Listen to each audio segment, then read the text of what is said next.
and as long as you don't try to give them too much of it, it does not hurt them. It's very oily, but it's a good way to get rid of that sediment. Once the tub gets full, it takes approximately, I guess, like I said, it was 200 gallons. Day and a half, 2 days, I'll pump it out, and I'll pump it into one of my two 500-gallon tanks.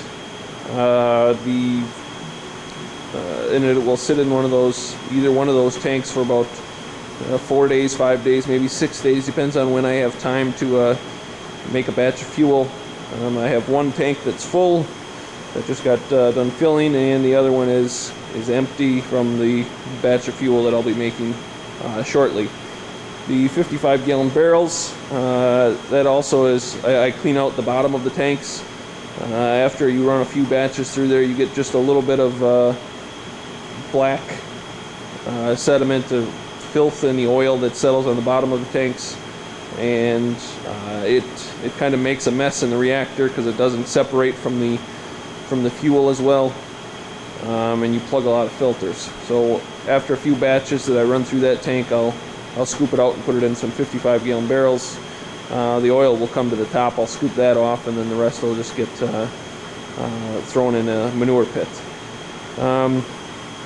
And after those couple of days, it sits for 4 days. I'll pump it in the back. You can see the hose attached to the wall in the back there, and it will go into the back room by the reactor.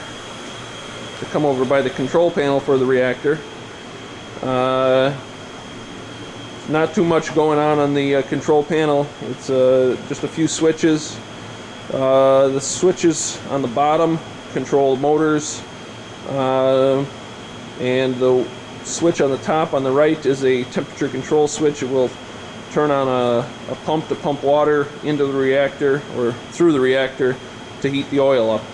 It is currently on set on 120 degrees to heat that oil up to 120, so I can make that batch of fuel.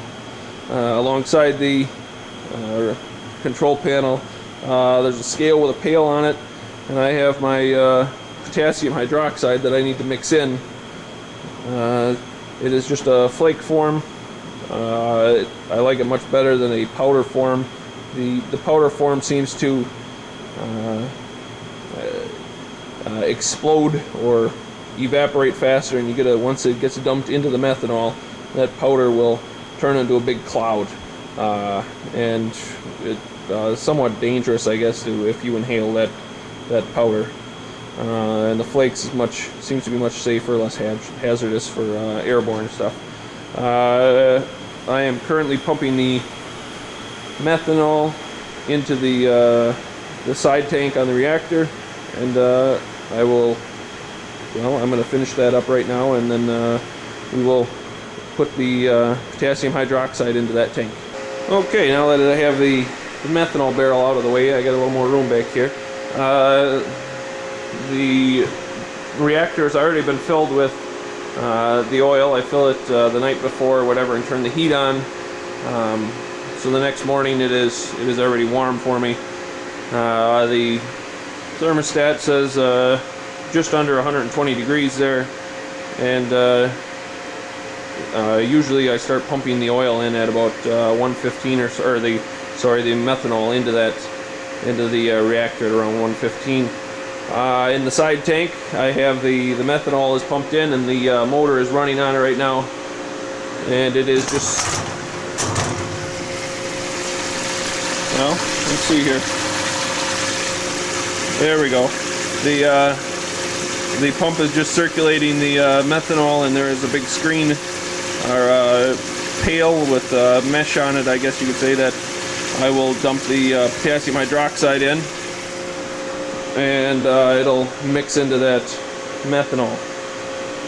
Okay, so now I just dumped in the potassium hydroxide into the methanol tank. That is mixing. It'll take a couple minutes for those flakes to dissolve, and I'm gonna move some levers and so forth to get my methanol eventually to pump into the other tank. on the side of the tank, there's two levers. One is just for filling.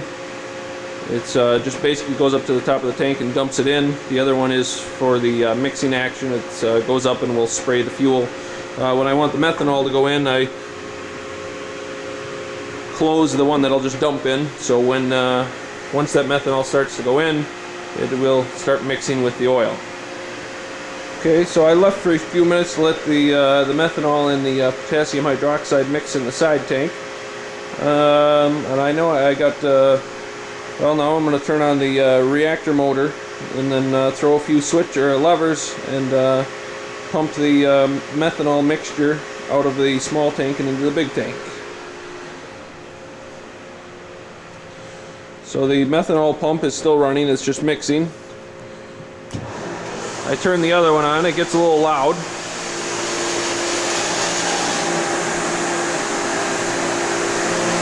That's what I do on the bottom of the big tank. I turn the lever about half off. And then it'll kind of help suck the methanol mixture out of the other tank. So over on the other tank, there's the bottom of the other tank here. It's coming out of the tank and it is just going back up. You can see the handles pointing up and it's just mixing. So I'm going to close the one and open the other one and then it'll pump out and into the big tank.